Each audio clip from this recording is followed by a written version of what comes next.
Você já se perguntou como a humanidade pôde se multiplicar a partir de apenas 2 pessoas? Hoje, depois de 3.500 anos de silêncio e especulações, vamos desvendar um dos mistérios mais intrigantes da Bíblia.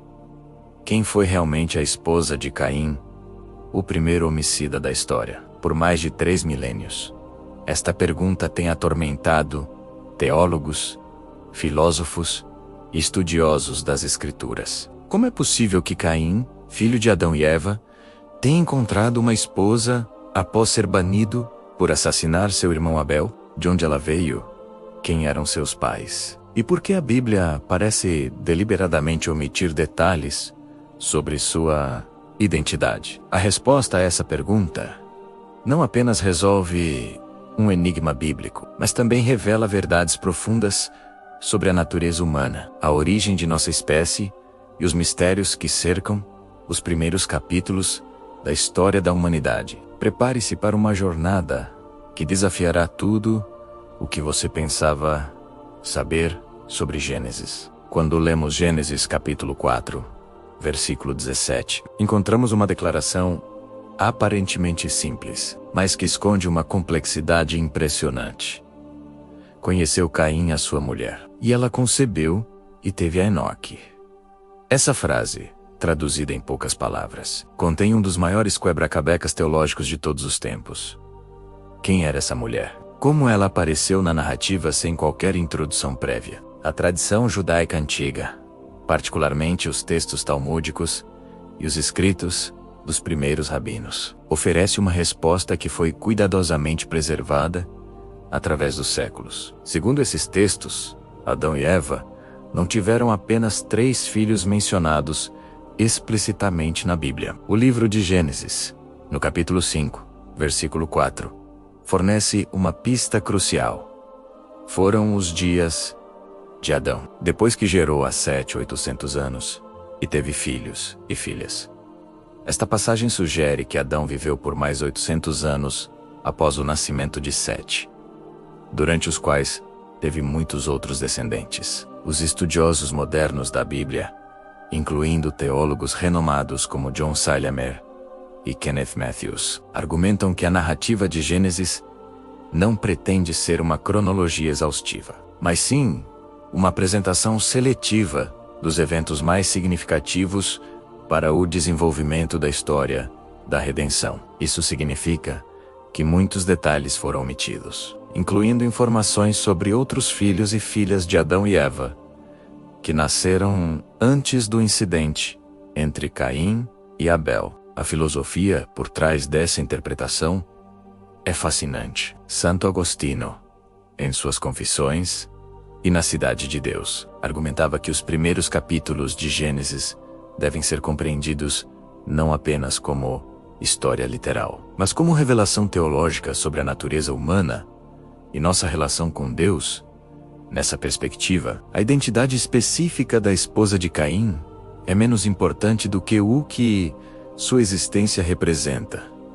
A continuidade da raça humana, mesmo após a entrada do pecado no mundo. Mas os textos apócrifos e pseudoepígrafos oferecem detalhes ainda mais específicos. O livro dos Jubileus, também conhecido como Pequeno Gênesis, datado do 2º século a.C., menciona que Caim se casou com sua irmã Euan.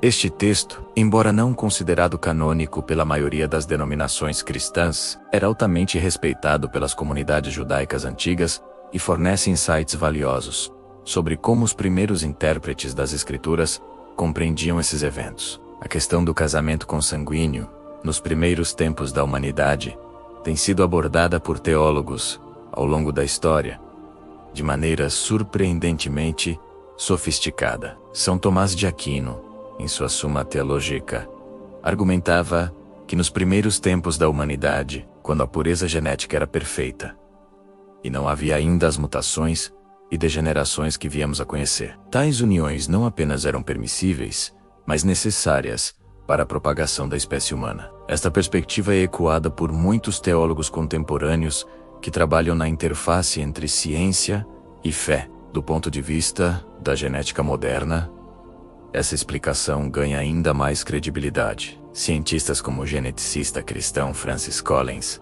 diretor do Instituto Nacional de Saúde dos Estados Unidos, observa que uma população inicial pequena, com alta diversidade genética e ausência de mutações deletérias, poderia teoricamente se expandir através de casamentos entre parentes próximos, sem os problemas que observamos hoje. Isso sugere que a narrativa bíblica, longe de ser um obstáculo à compreensão científica, pode na verdade estar em harmonia com nosso conhecimento atual sobre genética populacional. Mas existe outra teoria igualmente fascinante proposta por alguns estudiosos modernos. O teólogo Hugh Haas, conhecido por seu trabalho em apologética científica, sugere que a frase "conheceu Caim", a sua mulher, pode indicar que esta união ocorreu algum tempo após o banimento de Caim, possivelmente quando a população humana já havia crescido consideravelmente. Nessa interpretação, a esposa de Caim seria uma sobrinha ou sobrinha-neta, descendente de outros filhos de Adão e Eva,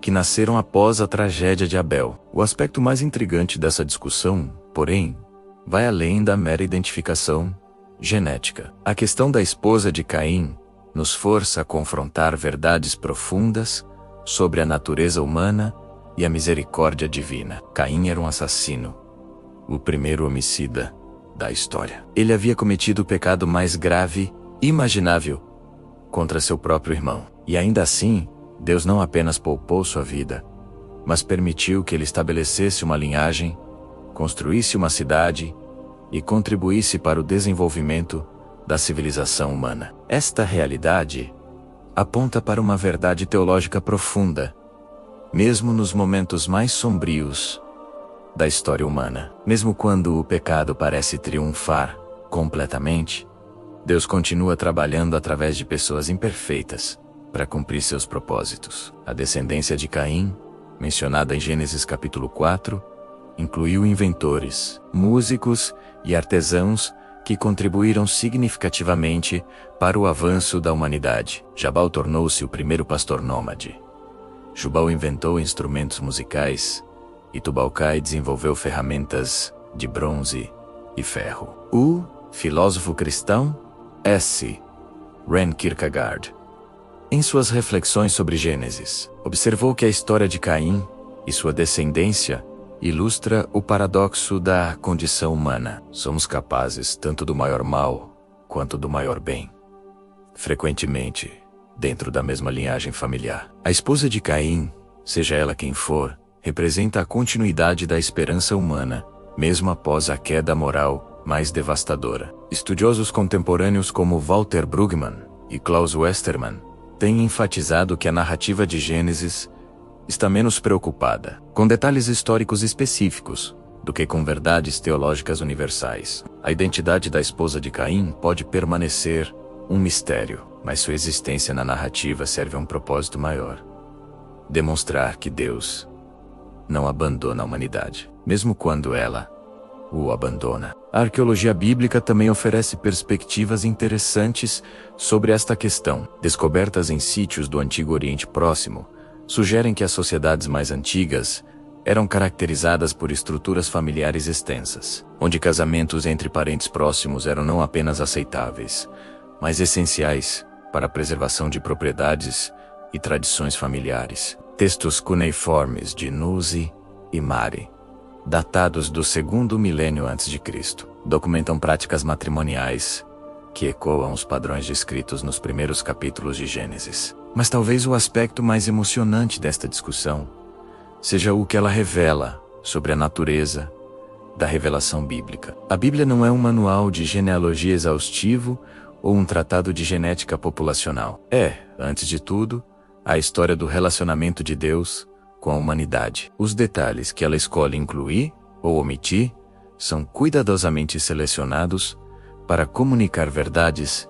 espirituais mais profundas do que meros fatos históricos. A esposa de Caim, portanto, representa algo muito maior do que uma pessoa específica na história antiga. Ela simboliza a tenacidade da vida humana, a persistência da esperança divina e a capacidade de renovação que existe mesmo nas circunstâncias mais desesperadoras. Quando Caim deixou a presença do Senhor e foi habitar na terra de Nod, Ele levou consigo não apenas sua culpa e seu castigo, mas também a possibilidade de um novo começo. Esta interpretação é apoiada por teólogos como Dietrich Bonhoeffer, que em seus estudos sobre Gênesis observou que cada narrativa das Escrituras contém múltiplas camadas de significado. A história de Caim e sua esposa opera simultaneamente como registro histórico, alegoria teológica e profecia messiânica. Ela antecipa temas que se desenvolverão ao longo de toda a Bíblia: redenção após a queda, graça no meio do julgamento e esperança onde parece haver apenas desespero. Após 3 milênios e meio de especulação, debate e estudo, a identidade exata da esposa de Caim pode ainda permanecer envolta em mistério. Mas talvez esse mistério seja, em si mesmo, parte da mensagem que Deus queria comunicar. Algumas verdades são grandes demais para serem completamente compreendidas pela mente humana. Alguns mistérios são profundos demais para serem totalmente desvendados por nossa investigação. O que podemos afirmar, com certeza, é que esta mulher anônima, cuja identidade permanece oculta nas brumas do tempo, desempenhou um papel crucial na história da humanidade. Através dela, a linhagem humana continuou. Através dela, a civilização avançou. Através dela, a promessa divina de redenção final permaneceu viva, mesmo na escuridão dos primeiros tempos. Ei, Vok, que outras perguntas sobre os mistérios da Bíblia têm ocupado sua mente? Deixe seus comentários abaixo e compartilhe este conteúdo com aqueles que, como você, buscam compreender mais profundamente as verdades eternas escondidas nas páginas das Escrituras Sagradas. A jornada de descoberta apenas começou, e cada pergunta que fazemos nos aproxima mais da compreensão do plano divino para a humanidade.